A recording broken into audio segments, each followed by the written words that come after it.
The August sun beat down on the dusty streets of Great Bend, Kansas, with a merciless fury that seemed intent on scorching every living thing into submission. And Zelda Everhart had learned long ago that complaining about the heat only made the bruises worse. She stumbled across the uneven floorboards of the Silver Dollar Saloon, her arms trembling beneath the weight of a heavy wooden crate filled with whiskey bottles. Sweat plastered her dark hair to her forehead and cheeks, and her worn calico dress clung to her thin frame. It was only 10 in the morning on this scorching day in 1878, and already she had been working for 5 hours straight without so much as a sip of water or a moment to catch her breath. "Faster, girl." The harsh voice of Malachi Trent cut through the relatively empty saloon like a whip crack. The saloon owner stood near the bar, his thick arms crossed over his barrel chest, his face ruddy and glistening with perspiration. "Those crates will not move themselves, and we have got customers coming in 2 hours. You think I pay you to stand around daydreaming?" Zelda wanted to point out that he did not pay her at all, not really. The meager coins he occasionally tossed her way barely covered the rent for the tiny, sweltering room above the saloon, where she slept on a thin mattress that smelled of mildew and desperation. But she had learned months ago that talking back only resulted in being thrown out onto the street with nothing. And in a town like Great Bend, a woman alone without money or family had precious few options for survival. She was 19 years old, though some days she felt ancient. Her father had died 2 years earlier in a farming accident, and her mother had succumbed to fever the following winter. With no other relatives and no inheritance beyond debt, Zelda had found herself at the mercy of men like Trent, who saw young women in desperate circumstances as little more than exploitable labor. "Yes, sir," she whispered, hefting the crate and carrying it toward the storage room at the back of the saloon. Her muscles screamed in protest, and black spots danced at the edges of her vision. When had she last eaten? Yesterday afternoon, perhaps. Trent provided 1 meal a day for his workers, but only if he remembered, and only if he was in a decent mood. The morning dragged on with brutal monotony. Zelda hauled crates, swept floors, scrubbed tables, and emptied spittoons until her hands were raw and blistered. Other workers moved around her, fellow unfortunates trapped in Trent's web of exploitation. There was old Samuel, whose drinking problem kept him perpetually in debt to the saloon owner. There was Mary, a woman in her 30s who worked the bar and flinched whenever any man raised his voice. And there were others, each with their own story of hardship that had led them to this place. By noon, the temperature inside the saloon had become almost unbearable.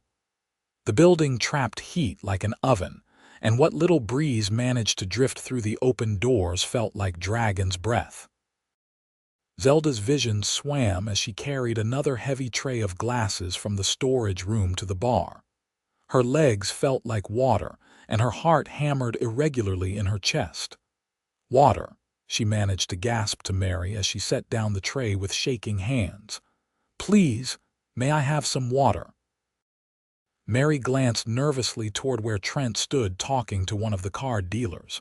"He said no breaks until 2, she whispered apologetically. "I am sorry, Zelda. You know how he gets." Zelda nodded, not trusting herself to speak. She turned back toward the storage room, focusing on putting one foot in front of the other. The wooden floorboards seemed to tilt and sway beneath her feet like the deck of a ship. Her breath came in short, painful gasps, and her skin felt simultaneously burning hot and ice-cold. She did not notice the stranger who had entered the saloon and now stood near the entrance, his tall frame casting a long shadow across the dusty floor. She did not see the way his gray eyes narrowed as he watched her stumble and catch herself against a table. She was aware of nothing except the overwhelming need to keep moving, to keep working, because stopping meant punishment or worse. The stranger's name was Donovan Fletcher, and he had ridden into Great Bend that morning with his horse, his saddle, and very little else.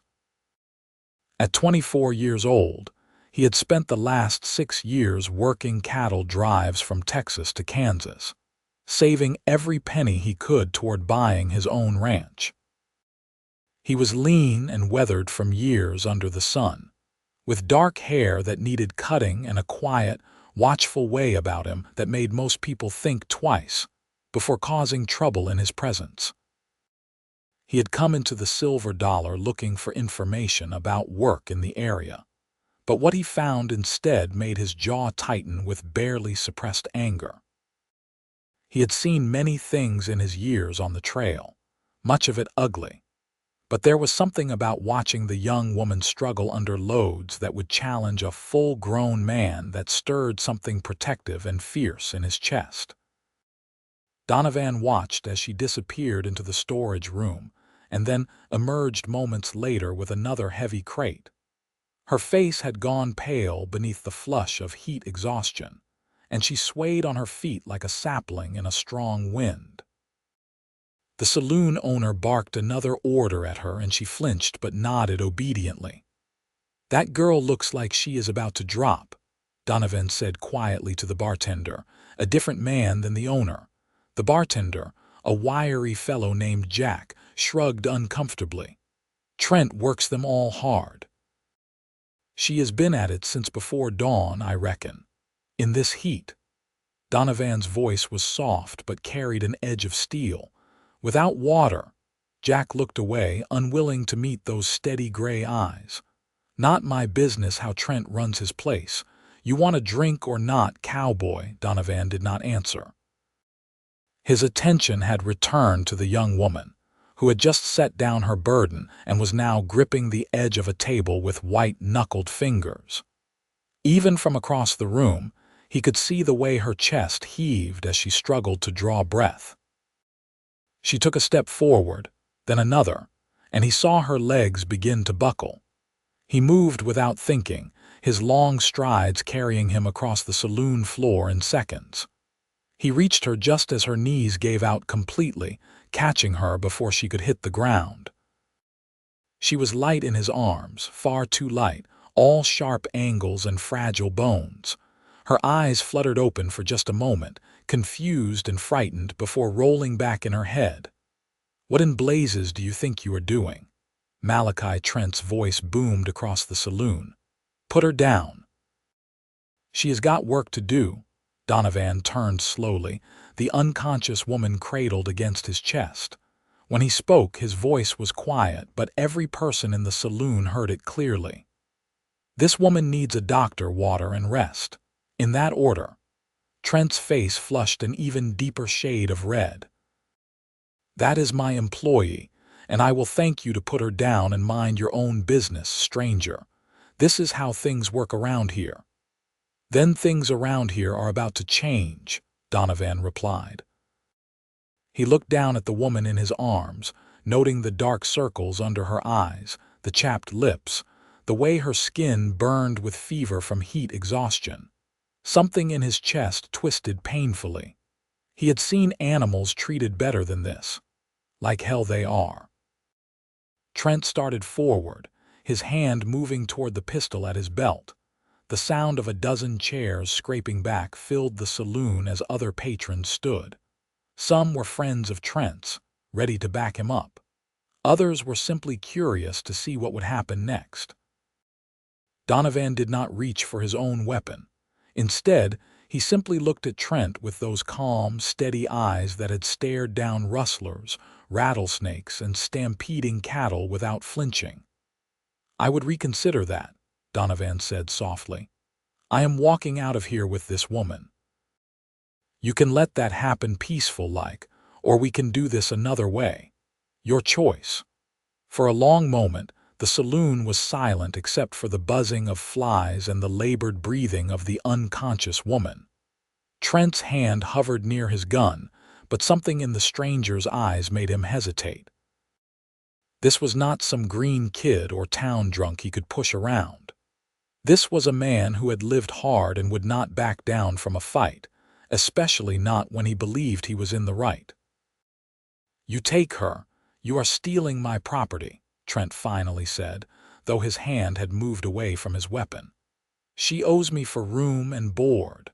Donovan's expression did not change, but his voice dropped even lower. "You call working someone near to death in this heat room and board?" "I call it slavery, and last I checked, that was settled back in '65. He shifted the woman in his arms, adjusting her weight. "How much?" "What?" Trent blinked in surprise.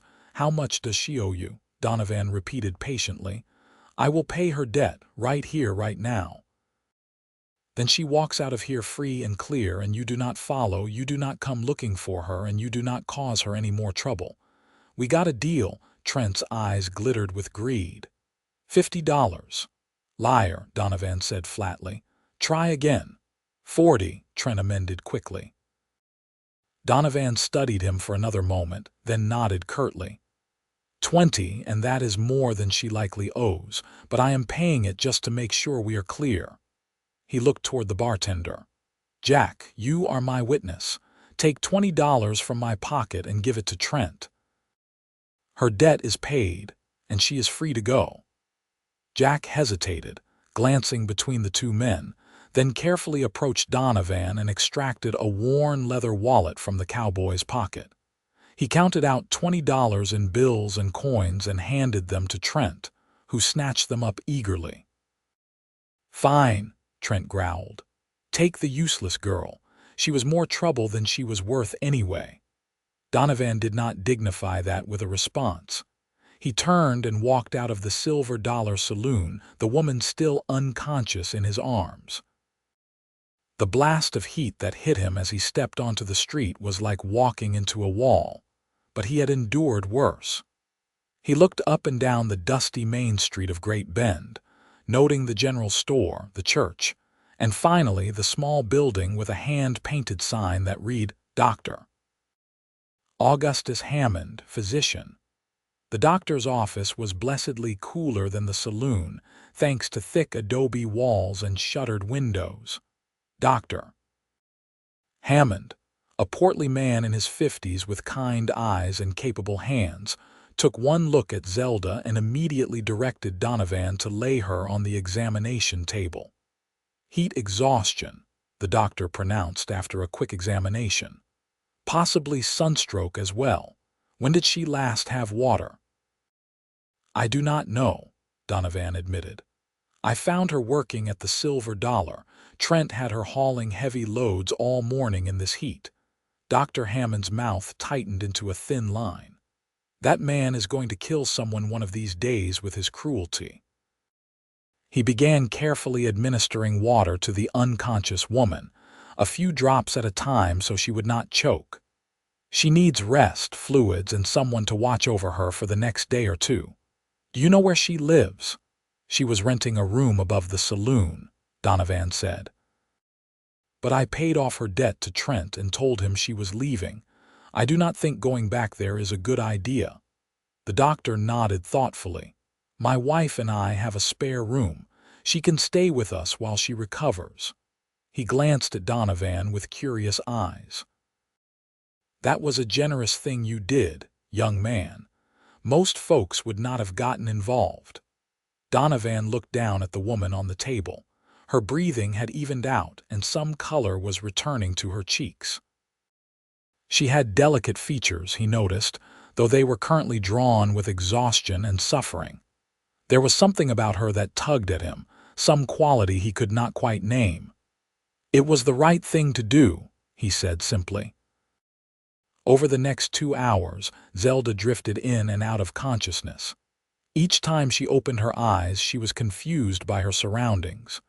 The cool, clean room, the soft bed beneath her, the kind faces of Dr.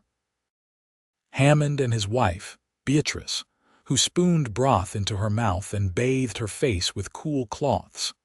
And always, in the background, there was the tall stranger with the gray eyes who watched over her with quiet concern. Finally, as the afternoon sun began its descent toward the horizon, Zelda woke fully. She lay still for a moment, taking stock of her body. She felt weak and shaky, but the crushing exhaustion had lifted slightly. Her mouth was dry but not painfully so. She turned her head slowly and found herself looking directly at the cowboy, who sat in a chair near the window, his hat in his hands. "Where am I?"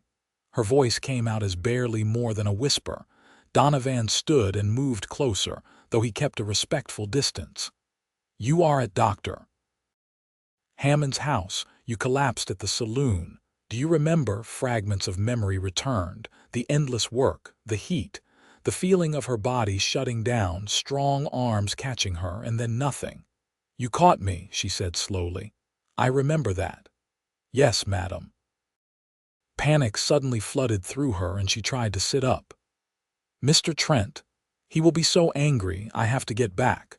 I have to work or he will throw me out and I have nowhere else to go." "And easy," Donovan said gently, holding up his hands in a calming gesture.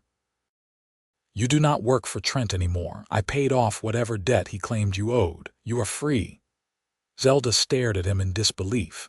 "You paid, but why? You do not even know me. I have no way to repay you." "I do not want repayment," Donovan said firmly. "What I saw in that saloon was wrong. Nobody should be worked like that, especially not in this heat. You could have died." Tears welled up in Zelda's eyes before she could stop them. When was the last time someone had shown her kindness without expecting something in return? She could not remember. "I do not understand," she whispered. "Why would you do this for a stranger?" Donovan was quiet for a moment, turning his hat over in his hands. "My mother used to say that the measure of a man is not what he does when people are watching, but what he does when he thinks nobody will notice. I noticed you in that saloon, working yourself to death while everyone else just looked away. I could not do that. I could not just walk away and pretend I had not seen it." Fresh tears spilled down Zelda's cheeks, and she wiped at them impatiently. "Thank you," she managed. "Thank you does not seem like enough, but I do not know what else to say." "You are welcome," Donovan replied simply. He studied her for a moment, taking in her thin frame and the shadows of old bruises on her arms. "Dr. Hammond said you can stay here while you recover. After that, well, I reckon you will need to figure out what comes next. Do you have family anywhere? Somewhere you could go?" The question hit her like a physical blow. "No," she said quietly. "My parents are both dead. I have no siblings, no aunts or uncles that I know of. I came to Great Bend with my father when I was 17. We were going to homestead, build a farm. But he died in an accident and then my mother got sick, and everything just fell apart. I ended up at the saloon because I had nowhere else to go and no money. I thought if I worked hard enough, I could save up enough to leave to start over somewhere. But Trent never paid me enough to get ahead. Every time I saved a little, something would happen. He would claim I broke something, or that I owed him for food, or some other excuse to take what little I had earned." Donovan's jaw tightened with anger, but his voice remained gentle. "That is over now. You do not have to go back there, ever. But what will I do?" Zelda asked, desperation creeping into her voice. "I have no skills except hard work, and clearly that nearly killed me. Who will hire a woman with nothing? I will just end up in the same situation somewhere else." Before Donovan could respond, Mrs. Hammond entered the room carrying a tray with more broth, bread, and cool water. She was a plump, motherly woman with silver-streaked hair and a warm smile. "How are you feeling, dear?" she asked, setting the tray on the bedside table. "Better," Zelda admitted. "Thank you for taking me in. I promise I will leave as soon as I am able. I do not want to be a burden." "Nonsense," Mrs. Hammond said firmly. "You will stay until the doctor says you are fully recovered, and we will hear no arguments about it. As for what comes after, we will cross that bridge when we come to it. The Lord provides, dear. You will see." Zelda wanted to believe her, but years of hardship had taught her to be wary of hope. Still, she nodded and accepted the broth gratefully, sipping it slowly as her stomach adjusted to having food again. Donovan excused himself shortly after, saying he needed to see to his horse and find lodging for himself. But he promised to return the next day to check on her recovery, and somehow Zelda believed him. There was something solid and dependable about the quiet cowboy, something that made her think he was a man who kept his promises. That night, lying in a real bed with clean sheets for the first time in months, Zelda allowed herself to think about the stranger who had carried her away from the nightmare of the Silver Dollar Saloon. She did not even know his full name, she realized. But she knew he had gray eyes that held both strength and kindness. She knew he had hands that were gentle despite their obvious capability for violence. And she knew that, for the first time in 2 years, someone had chosen to help her without demanding anything in return. It was a strange feeling, this fragile bubble of hope that was forming in her chest. She was afraid to trust it, afraid it would pop and leave her more devastated than before. But as she drifted off to sleep, she could not help but think of those steady gray eyes and wonder what tomorrow would bring. True to his word, Donovan returned the next morning. He brought with him a simple dress in a soft blue fabric, purchased from the general store, and a pair of sturdy shoes.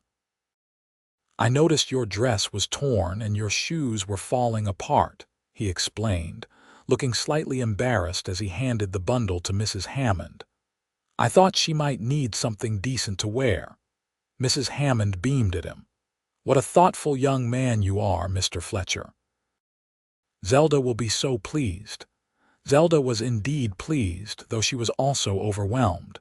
"You have already done so much," she protested when Mrs. Hammond brought her the new clothes. "I cannot accept more charity." "It is not charity," Donovan said from the doorway, though he kept his eyes averted to give her privacy. "Consider it a loan if it makes you feel better. You can pay me back someday when you are on your feet."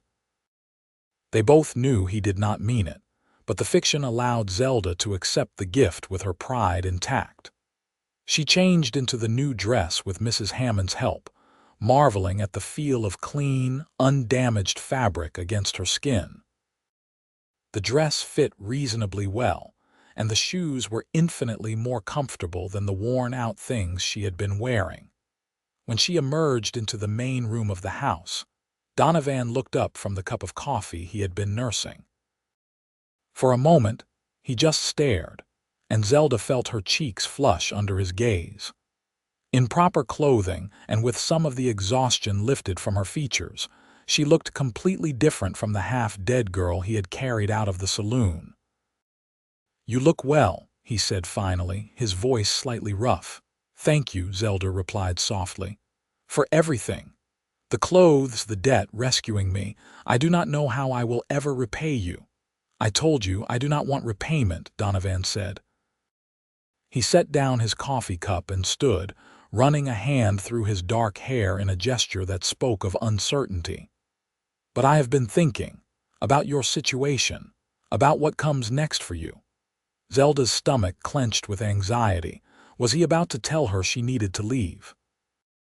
That his good deed was done and she was on her own now. "I came to Great Bend looking for work," Donovan continued. "I have been saving money for years, working cattle drives and taking any ranch work I could find. I finally have enough to buy my own place, start my own herd. There is a property about 10 miles outside of town, a small ranch with good water and decent grazing. The owner died last year and his widow is selling. I met with her yesterday afternoon and we agreed on a price." Zelda listened, wondering where he was going with this. "The thing is," Donovan went on, "it is a working ranch. There is a house that needs fixing up, fences that need mending, a barn that needs a new roof. I can do most of the work myself, but it would go faster with help. And once I get cattle, I will need someone to help with the cooking, the gardening, the chickens and such. Ranch work. Understanding dawned slowly, and with it came a mixture of hope and fear. Are you offering me a job? I am offering you a place, Donovan corrected. A safe place where you can work, yes, but at a fair pace and for fair wages. You would have your own room in the house, meals, and a salary.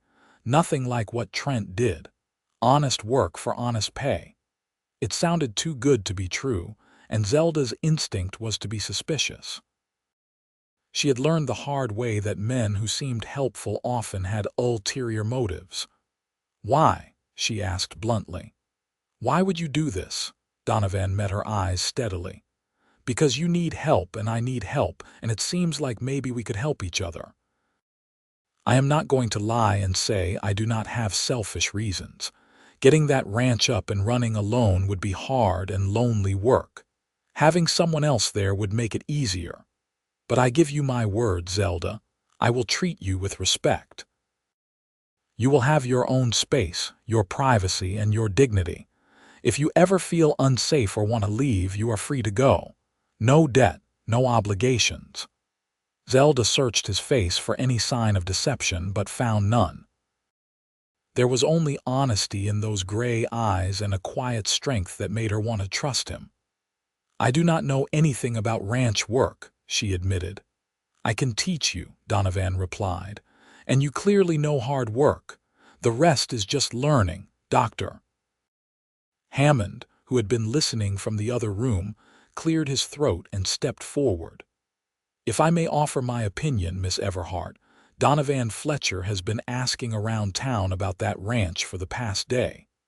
Everyone I spoke to says he is known as an honest, hard-working man. He has a good reputation among the ranchers and cowboys who pass through. I think you could do worse than accepting his offer. Mrs. Hammond nodded in agreement. And you would not be far from town, dear. We would be happy to have you visit whenever you like. You would have friends here if you need them. Zelda looked between the three people who were, for reasons she still could not fully understand, trying to help her. A week ago, she had been trapped in a nightmare with no way out. Now she was being offered a chance at a new life. It was terrifying and exhilarating in equal measure. All right, she said finally, her voice barely above a whisper. Yes, I will come work at your ranch, Mr. Fletcher, and thank you. Donovan, he corrected with a small smile. If we are going to be working together, you should call me Donovan. Donovan, she repeated, tasting the name, and you should call me Zelda. Zelda, he agreed, and the way he said her name sent an unexpected warmth through her chest. 3 days later, after Dr. Hammond had declared her fit to travel, and Mrs. Hammond had pressed a basket of food and supplies into her hands. Zelda climbed onto the back of Donovan's horse and wrapped her arms around his waist. It felt strange and intimate to be so close to him, to feel the solid warmth of his back against her chest, and smell the scent of leather and sage that clung to his clothes. The ride to the ranch took about an hour at an easy pace. The landscape around Great Bend was surprisingly beautiful, despite the late summer heat. Tall prairie grass rippled in the breeze like golden waves, and the occasional stand of cottonwood trees provided blessed shade. The Arkansas River wound through the countryside, a ribbon of life giving water that made ranching possible in this sometimes harsh land. As they rode, Donovan pointed out landmarks and explained his plans for the ranch. He spoke of building up a herd of cattle, of fixing the fences and the house, of eventually buying more land if things went well. His voice was full of quiet enthusiasm, and Zelda found herself caught up in his vision. For the first time in a long time, she allowed herself to think about the future not as something to be feared or endured, but as something that might actually hold promise. The ranch, when they finally arrived, was modest but clearly had potential.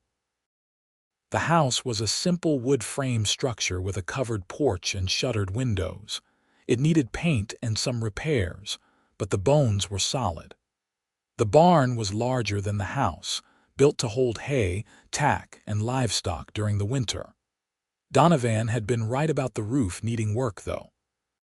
Several boards were missing or damaged. "It is not much yet," Donovan said as he helped Zelda down from the horse, "but it will be. Give it a year and you will not recognize this place." Zelda looked around at the property, taking in the corral with its weathered fence posts, the small chicken coop that leaned slightly to one side, and the vegetable garden that had gone to weeds and seed. It was rough, yes, but it was also full of possibility. "I think it is wonderful," she said honestly. Donovan looked pleased. He showed her around the property, pointing out where he planned to make improvements and asking her opinion on things like where to expand the garden and how to arrange the chicken coop for maximum egg production. Zelda, who had helped her mother with gardening and chickens before her parents died, found herself offering suggestions and ideas. The inside of the house was sparse but clean. The previous owner's widow had removed most of the furniture, leaving only the essentials. There was a main room with a fireplace and a small kitchen area, 2 bedrooms, and a loft space that could be used for storage. Donovan showed Zelda to the larger of the 2 bedrooms, which had a real bed frame, a washstand, and a window that looked out over the prairie. "This is yours," he said. "I will take the smaller room. The previous owner used this as the main bedroom, and it seems only right that you should have the more comfortable space." Zelda wanted to protest, but something in his expression told her that arguing would be pointless. "Thank you," she said instead. "It is more than I expected." "I will let you get settled," Donovan said. "There is a well out back with good water. I will start working on the barn roof. If you need anything, just holler." After he left, Zelda sat on the edge of the bed and looked around her new room. It was simple and plain, but it was hers. No one would come barging in to yell at her or strike her. No one would work her until she dropped. For the first time in longer than she could remember, she felt safe. That evening, Zelda insisted on preparing dinner despite Donovan's protests that she should rest. She used the supplies Mrs. Hammond had packed along with provisions Donovan had purchased in town to make a simple but hearty meal of beans, cornbread, and fried salt pork. They ate at the small table in the main room, the silence between them comfortable rather than awkward. "This is good," Donovan said after several bites. "Really good. I have been eating mostly hardtack and jerky for the past few months." Zelda smiled, pleased by the compliment. "My mother was a good cook. She taught me everything she knew. It is nothing fancy, but it is filling." "Fancy is overrated," Donovan replied. "Give me good, honest food over fancy any day." As they ate, they began to talk more freely. Donovan told her about growing up on a small farm in Missouri, about losing his parents to cholera when he was 18, and striking out west to make his own way. He spoke of the cattle drives, the hard work and long days, the camaraderie of the men he worked with, and the satisfaction of earning an honest wage. Zelda, in turn, shared more about her own past. She told him about her father's dreams of building a homestead, about the accident that killed him and the fever that took her mother. She spoke of the desperate months that followed, of how she ended up at the Silver Dollar Saloon because she literally had nowhere else to go and no money for even a single night's lodging. "I kept thinking that if I just worked hard enough, I could save enough money to leave," she said quietly. "But Trent always found a way to take what little I earned. After a while, I stopped hoping. I just focused on surviving one day at a time." Donovan's expression was grim. "Men like Trent are predators. They find people who are vulnerable and exploit them. I am glad you are away from him." "Because of you," Zelda said firmly. I would still be there if not for you. I would have died there eventually." "You are not there anymore," Donovan replied. "That is what matters. You are here and you are safe and you have a chance to build something better. We both do." The weight of his words settled over them, and Zelda felt something shift in her chest. It was too early to call it attraction, too fragile to be called trust, but it was something. A connection. A tentative beginning of something that might, given time, grow into something more. The next few weeks fell into a comfortable rhythm. Zelda woke each morning with the sun and set about her tasks. She tended the vegetable garden, coaxing life back into the neglected plants and starting new ones from seeds Mrs. Hammond had given her. She repaired and cleaned the chicken coop, then convinced Donovan to buy half a dozen hens from a neighboring ranch. Within days, they were enjoying fresh eggs for breakfast. She cleaned the house from top to bottom, scrubbing away years of dust and neglect. She sewed curtains for the windows and made simple cushions for the chairs. She cooked 3 meals a day, always making sure there was plenty for Donovan, who worked from dawn until dusk on the endless list of repairs and improvements the ranch required. Donovan, for his part, threw himself into the physical labor with single-minded determination. He repaired the barn roof, mended miles of fence, cleared brush, and dug a new drainage ditch to direct water away from the house during the rainy season. He was tireless, but Zelda noticed he was also careful never to push himself to the point of exhaustion. And he never, ever asked her to work beyond her strength. In fact, he seemed almost overly protective of her health. If he caught her carrying something too heavy, he would quietly take it from her hands without comment. If the midday heat became too intense, he would insist she rest in the shade. When she protested that she was fine, that she could handle more work, he would simply shake his head. "I did not bring you here to work yourself to death again," he would say. "Steady and sustainable, that is how we build this place. There is no rush." Slowly, carefully, Zelda began to trust that he meant what he said. She began to relax into the rhythm of ranch life, to take pleasure in small things like the first tomato ripening in the garden or the satisfaction of a clean kitchen. Her body, freed from the constant stress and near starvation of her time at the saloon, began to heal. She gained weight, filling out her thin frame. The dark circles under her eyes faded. She smiled more often, and as she healed, she found herself noticing Donovan in new ways. She noticed the way his dark hair curled slightly at the nape of his neck. She noticed the quiet competence with which he approached every task, never wasteful in his movements or his words. She noticed the gentleness in his hands when he handled the horses or fixed something delicate.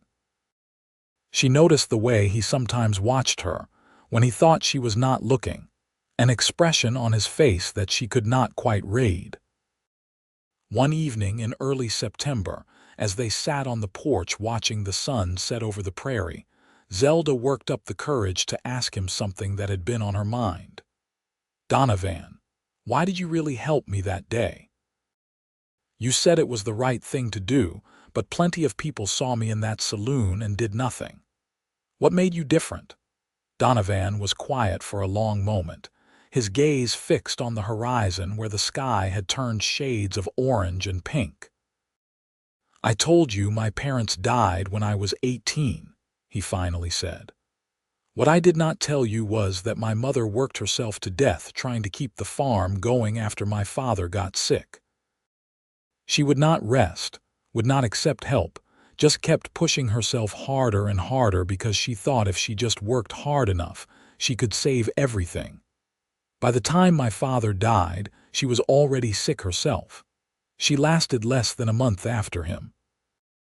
He paused, his jaw tight with old grief. "I watched her kill herself through overwork and exhaustion. I was too young and stupid to understand what was happening until it was too late. When I saw you in that saloon, working yourself to death just like my mother did. I saw a chance to do what I could not do then. A chance to save someone before it was too late." Zelda felt tears prick her eyes. She reached out slowly and placed her hand over his where it rested on his knee. "I am sorry about your mother," she said softly. "And thank you. Thank you for seeing me, for caring enough to help." Donovan turned his hand over, lacing his fingers through hers. The gesture was simple but spoke volumes. "You do not have to thank me, Zelda. I am just glad you are here. Glad you are safe." They sat like that as the sun sank below the horizon and the first stars began to appear in the darkening sky, their hands linked and their hearts beginning, slowly and carefully, to open to the possibility of something more. As summer gave way to autumn, the ranch began to truly take shape. Donovan used most of his remaining savings to purchase a small herd of cattle from a rancher moving further west. 20 head was not much, but it was a start. He spent long days riding the property line, checking fences and learning the patterns of his new herd. Zelda expanded the garden, preserving vegetables for the winter months ahead. She made pickles and dried beans, canned tomatoes, and put up jars of preserves. She learned to milk the cow Donovan bought to provide fresh milk and butter. She became adept at managing the chickens, collecting eggs, and keeping predators at bay. They worked in harmony, each supporting the other in ways both big and small. When Donovan injured his hand on a loose nail, Zelda cleaned and bandaged it with gentle efficiency. When Zelda struggled to move a heavy bag of grain, Donovan appeared at her elbow to help without being asked. They developed an easy rhythm, an unspoken understanding of each other's needs and capabilities. But beneath the comfortable routine of ranch life, something else was growing. Zelda found herself looking forward to the evenings when the work was done, and they would sit together on the porch or by the fireplace, talking about everything and nothing. She treasured the rare moments when Donovan would smile, his whole face transforming with genuine happiness. She felt her heart skip when their hands would accidentally brush as they passed each other in the kitchen. Donovan was equally affected, though he tried to hide it. He caught himself watching Zelda as she worked in the garden, admiring the way the sunlight caught in her dark hair or the grace of her movements. He found excuses to be near her, to hear her voice, to see her smile. At night, lying in his narrow bed, he would think about the woman sleeping in the next room and feel a longing so intense it took his breath away. But he was cautious, careful not to push or presume. Zelda had been through so much, had been exploited and mistreated. The last thing he wanted was to make her feel pressured or uncomfortable. If something was going to develop between them, it would have to happen naturally, in its own time. The turning point came in mid-October on a day that started like any other. Donovan had ridden out early to check on the herd, leaving Zelda to her usual morning tasks. She was in the garden, harvesting the last of the squash before the first hard frost, when she heard the sound of approaching horses. She straightened, shading her eyes against the sun, and felt her blood run cold. 3 men were riding up the road toward the ranch, and even at a distance, she recognized the hulking form of Malachi Trent. Panic clawed at her throat. She wanted to run, to hide, but her legs felt frozen. The men rode right up to the garden fence, and Trent looked down at her with a sneer that made her skin crawl. "Well, well," he said, his voice dripping with false friendliness. "Look what we have here. Little Zelda, playing at being a ranch woman. How is that working out for you, girl?" "What do you want?" Zelda forced the words past her fear. "I do not work for you anymore. Donovan paid my debt." "Oh, I remember," Trent said. "That cowboy of yours made quite a scene, cost me good money too, but see, I have been thinking. You were a good worker when you put your mind to it. I could use you back at the saloon. Business has been slow without someone to do all the heavy lifting. I am not coming back, Zelda said, her voice shaking but determined. You worked me half to death. I have a good life here now and I am staying. Trent's expression darkened. That was not really a request, girl. You see, I have been talking to some folks in town. Turns out nobody has seen you and that cowboy get married. You are living out here alone with a man who is not your husband. Now, I am sure you understand what that looks like. People might start to think you are a woman of loose morals, might start asking questions. Zelda felt sick. She knew exactly what he was implying. In 1878, a woman's reputation was everything. If Trent spread rumors that she was living in sin with Donovan, it could destroy both of their standings in the community. You are despicable, she whispered. Maybe, Trent agreed cheerfully, but I am also right, so here is what is going to happen. You are going to come back to Great Bend with me right now, or I am going to make sure everyone in town knows about your little arrangement out here. Your choice. Before Zelda could respond, a new voice cut through the tension like a knife. I think you should leave. Everyone turned to see Donovan sitting astride his horse at the edge of the property. He must have seen the riders approaching and circled back. His hand rested casually on his thigh, close to the pistol at his hip, and his gray eyes were hard as flint. Trent's two companions, clearly hired muscle rather than true believers in his cause, shifted nervously in their saddles. Donovan had a reputation as a man who could handle himself, and neither of them looked eager to test that reputation. This does not concern you, Fletcher, Trent said, though some of his confidence had evaporated. This is between me and the girl.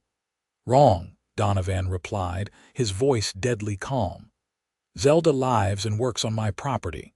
That makes it my concern, and I believe she told you she is not going anywhere. She is living in sin, Trent blustered. Everyone will know it. Her reputation will be ruined and yours too. Then maybe we should fix that, Donovan said.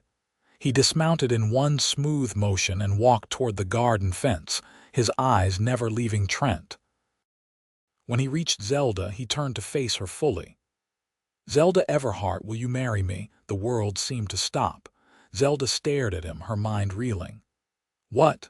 Will you marry me? Donovan repeated, and now there was something softer in his expression, something beyond the protective anger. I know this is not how I wanted to ask. I know it is sudden and probably crazy, but I care about you, Zelda. I have cared about you from the moment I saw you in that saloon. I want you here, not because you work for me, but because I cannot imagine this place without you. Because somewhere along the way this stopped being my ranch and started being our home. So yes, I am asking you to marry me. Right here, right now, in front of these idiots so there can be no question about your honor or mine. Tears streamed down Zelda's face, but she was smiling. All the feelings she had been trying to suppress, trying to convince herself were just gratitude or friendship, came rushing to the surface. Yes, she said. Yes, I will marry you. Donovan's face broke into a grin, and he vaulted over the fence to sweep her into his arms. For a moment they just held each other, oblivious to their audience. Then Donovan turned back to Trent, his arm still around Zelda's waist. There, he said. Problem solved.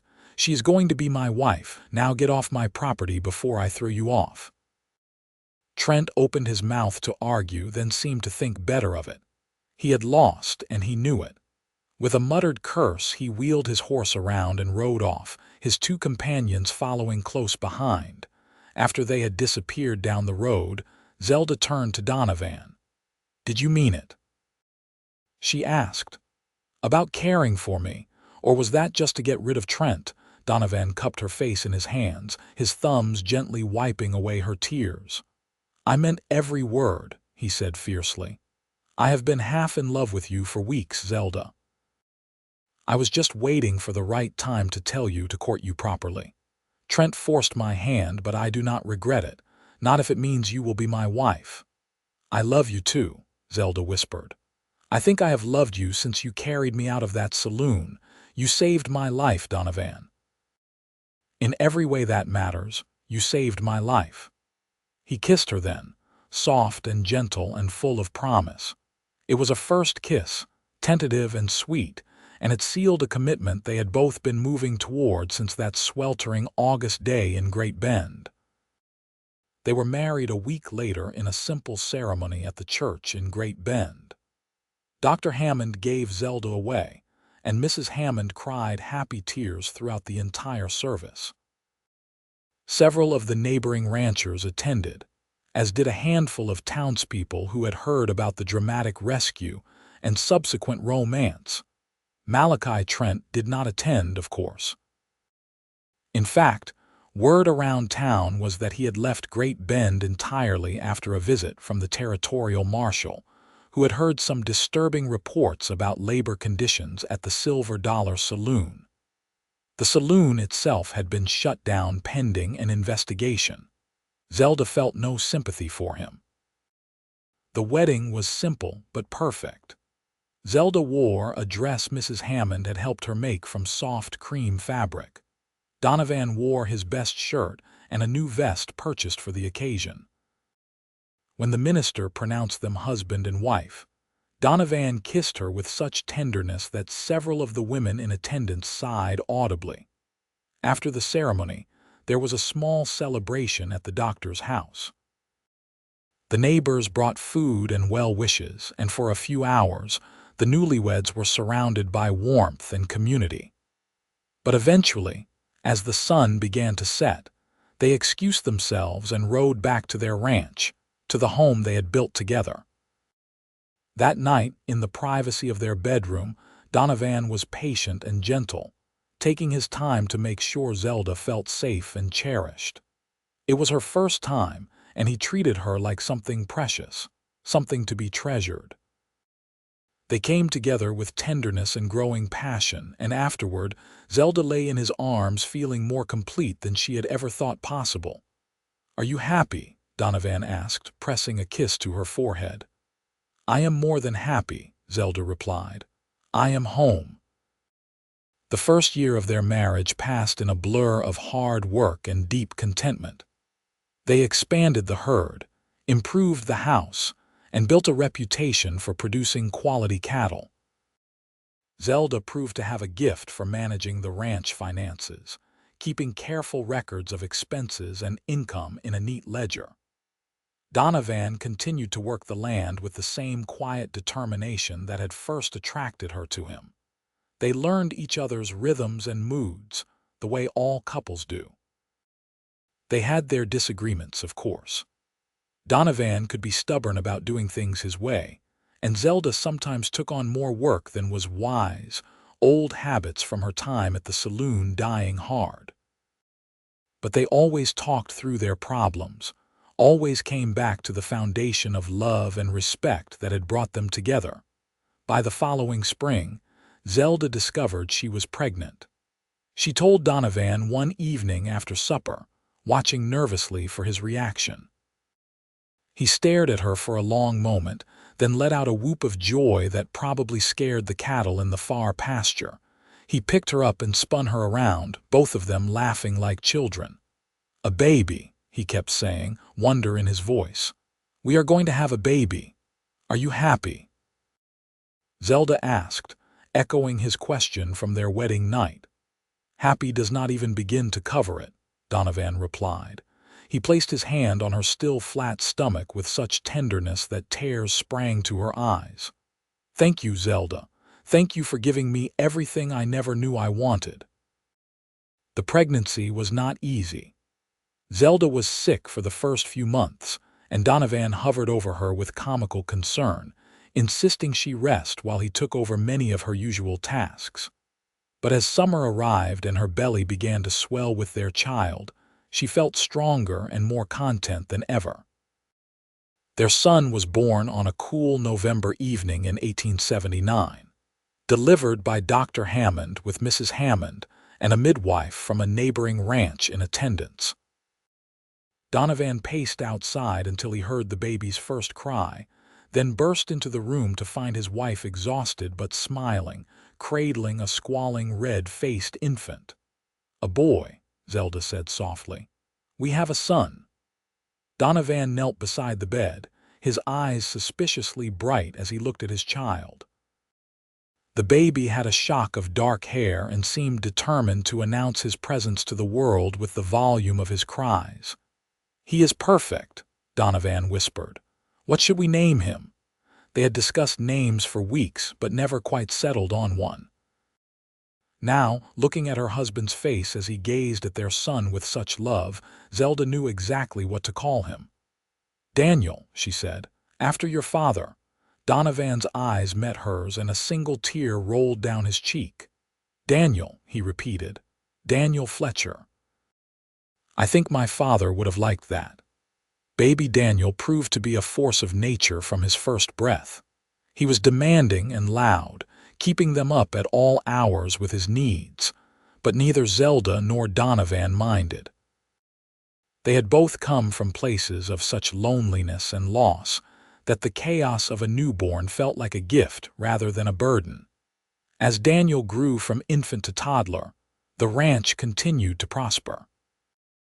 Donovan hired a hand to help with the cattle, a quiet young man named Samuel who proved to be hardworking and honest. This freed up more of Donovan's time to spend with his family, something he treasured beyond measure. Zelda proved to be a natural mother, patient and loving but firm when necessary. She sang to Daniel while she worked, teaching him the same songs her mother had taught her. She told him stories as she tucked him into bed at night, tales of brave cowboys and clever prairie dogs and the beauty of the land they called home. When Daniel was 2 years old, Zelda discovered she was pregnant again. This time, the pregnancy was easier, and when their daughter was born in the spring of 1882, it felt like the final piece of their family falling into place. They named her Rose, and she was everything her brother was not. Where Daniel was loud and boisterous, Rose was quiet and thoughtful. Where he ran everywhere with reckless abandon, she moved with careful deliberation. But they adored each other, Daniel taking his role as big brother very seriously, and Rose following him everywhere with worshipful eyes. The years passed in a steady rhythm of seasons and growth. The ranch expanded, their herd grew, and their reputation as honest, hard-working ranchers spread throughout the territory. They built a new barn and added rooms to the house. They planted an orchard and built a proper chicken coop with nesting boxes and a run. Daniel grew into a strong, capable boy who loved working alongside his father. Rose developed a love of reading and would sit for hours with the books Zelda ordered from back east, losing herself in stories of adventure and romance. Both children knew the story of how their parents met, and it became a family legend, retold and embellished with each passing year. On their 10th wedding anniversary, Donovan surprised Zelda by taking her into Great Bend for dinner at the hotel restaurant, a luxury they rarely indulged in. The children stayed with Dr. and Mrs. Hammond, who doted on them like grandparents. Over a meal of roast beef and potatoes, Donovan reached across the table and took Zelda's hand. "Do you remember the first time I saw you?" he asked. "In the saloon," Zelda replied. "How could I forget? I was half dead and you were this stranger who decided to play hero." "I was not playing," Donovan said seriously. "And you were not half dead. You were fighting with everything you had to survive. I saw that fight in you, that refusal to give up, and I knew you were someone special." Zelda squeezed his hand. "You saved me that day. Literally carried me away from hell and gave me a chance at heaven." "We saved each other," Donovan corrected. "This ranch, these children, this life we have built, none of it would exist without both of us. You work just as hard as I do. You are just as much a part of this success." "I know," Zelda said softly, "but I will never forget what you did for me. How you saw me when everyone else just looked away. How you gave me not just a job but a home, not just safety but love." Donovan stood and moved around the table to kiss her, heedless of the other diners watching with indulgent smiles. "I would do it again in a heartbeat," he said. "Every single day I would choose you, choose us." As they rode back to the ranch that evening, the stars brilliant overhead and the prairie stretching endlessly around them, Zelda reflected on how far they had come. 10 years ago, she had been a broken girl with no hope and no future. Now she was a wife, a mother, a partner in a successful ranch, and a woman who knew her own worth. The transformation had not been easy or instantaneous. There had been dark moments when the memories of her time at the saloon would surface unexpectedly, leaving her shaking and tearful. There had been times when she had pushed herself too hard, falling back into old patterns of overwork until Donovan gently reminded her that she did not have to prove her value through exhaustion. But through it all, Donovan had been there. Patient, steady, loving. He had given her the space to heal and the support to grow. And in return, she had given him a home filled with warmth and laughter, a family to love, and a partnership built on mutual respect and deep affection. The years continued to roll by, bringing both joys and sorrows as all lives do. They lost Dr. Hammond to heart failure when Daniel was 8, a loss that hit the whole family hard. Mrs. Hammond moved into a small house in town, and the Fletchers made sure to visit her regularly, bringing the children to brighten her days. They weathered droughts and harsh winters, cattle diseases and economic downturns. But they weathered them together, never forgetting the lessons learned in those early days. When times were hard, they worked harder but smarter, never pushing to the point of collapse. When times were good, they saved money and reinvested in the ranch, always planning for the future. Daniel grew into a fine young man who shared his father's quiet strength and his mother's compassionate heart. At 18, he took on more responsibility for the ranch, and Donovan began teaching him everything he knew about cattle ranching and land management.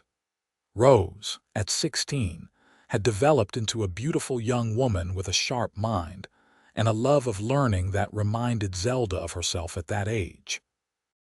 She talked of becoming a teacher, of starting a school in Great Bend for the children of ranchers and farmers who lived too far from town to attend regularly. On a warm evening in June of 1894, the Fletcher family gathered on the porch of their ranch house to watch the sunset. It had been a good day. The cattle were healthy, the garden was producing bountifully, and the ranch was prospering as never before. Donovan sat in the rocking chair he had built years ago, Zelda beside him in the chair that matched. Daniel leaned against a porch post, chatting with his father about plans to expand into breeding horses. Rose sat on the steps, reading a book by the fading light. "Papa," Rose said suddenly, looking up from her book, "tell us again how you and Mama met."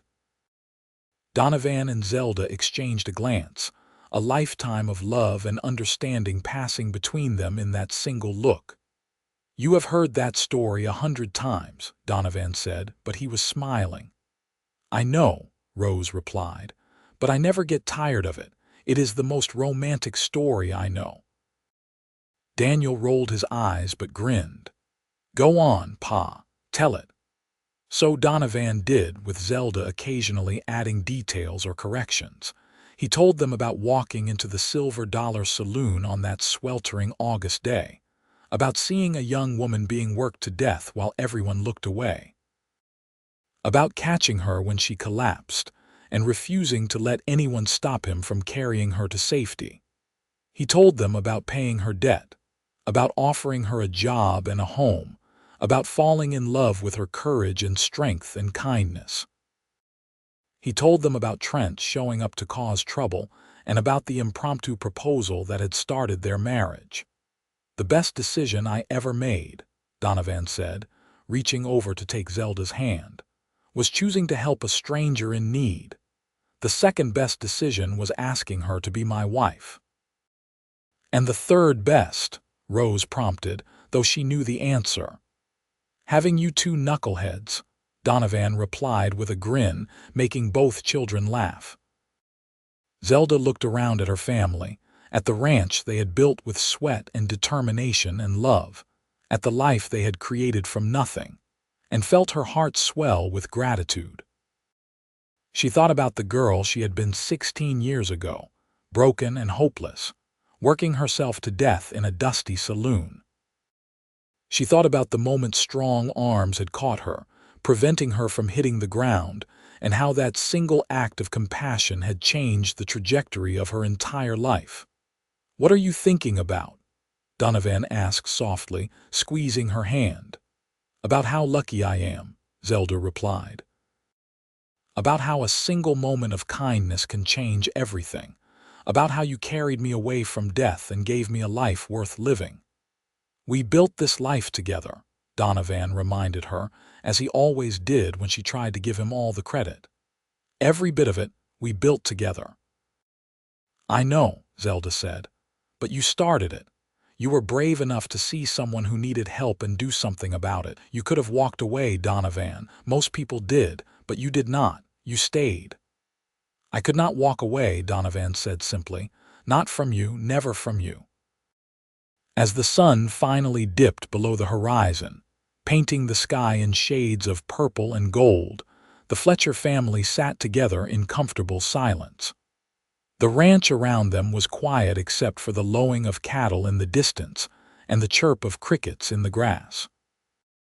It was a peaceful sound, a sound of home. Years later, when Daniel had taken over full management of the ranch and Rose had indeed opened her school in Great Bend, Donovan and Zelda would sit on that same porch and marvel at how their lives had unfolded. They would watch their grandchildren play in the yard and remember the early days when it had been just the two of them working to build something from nothing. They would remember the fear and the struggle, yes, but more than that, they would remember the love. The steady, enduring love that had started with a simple act of compassion and grown into something beautiful and lasting. Donovan lived to be 71, still working the ranch alongside his son until his heart gave out one quiet morning while he was checking fence posts. He died with Zelda holding his hand, his last words a whispered, "I love you," that she would carry in her heart for the rest of her days. Zelda lived another 8 years after that, surrounded by children and grandchildren who all knew the story of how a cowboy had carried a dying girl away from a life of exploitation and given her the chance to rest, to heal, and to love. She passed peacefully in her sleep at 79, a smile on her face, and those who found her said it looked like she was dreaming of something wonderful. They were buried side by side on a hill overlooking the ranch they had built together, under the wide Kansas sky they had both loved. Their headstones were simple, bearing their names and the dates of their births and deaths, but also a single line that told their whole story. Together, they built a life from love. And in the years that followed, the Fletcher Ranch continued to thrive, passed down through generations who all knew the story of their great-grandparents. They knew about the scorching August day in 1878 when a young cowboy had walked into a saloon and seen not just a girl being worked to death, but a human being who deserved better. They knew about the courage it took to intervene, the compassion it took to offer help, and the love that grew from that single act of kindness. The story became legend in Great Bend and the surrounding ranches. It was told and retold, a reminder that sometimes the smallest acts of compassion can have the most profound effects. That seeing someone when others look away, standing up for what is right when others remain silent, and offering help when no one else will, these things matter. These things change lives. The Fletcher children and grandchildren grew up knowing that their family's prosperity had been built on a foundation of love and mutual respect. They knew that their grandmother had once been a girl with no hope, and their grandfather a young man with nothing but determination and a good heart. They knew that together, those two people had created something lasting and beautiful. On summer evenings, when the family gathered for reunions at the ranch, they would often end the night sitting on that old porch, watching the sunset paint the prairie in gold and pink. The grandchildren would beg for the story again, the story of how their grandparents met, and someone would always oblige. They would tell of the heat and the exhaustion, of the cruel saloon owner and the cowboy who refused to look away. They would tell of the collapse and the rescue, of the debt paid and the journey to the ranch. They would tell of the awkward beginnings that grew into friendship, of the friendship that bloomed into love, and of the love that became a marriage that lasted until death parted them. And always, always, they would end the story the same way. He carried her away from death and gave her the chance to rest. But more than that, he saw her worth when she could not see it herself. He gave her the space to heal, the opportunity to grow, and the love to thrive. Together, they built not just a ranch, but a legacy. And that legacy lives on in all of us.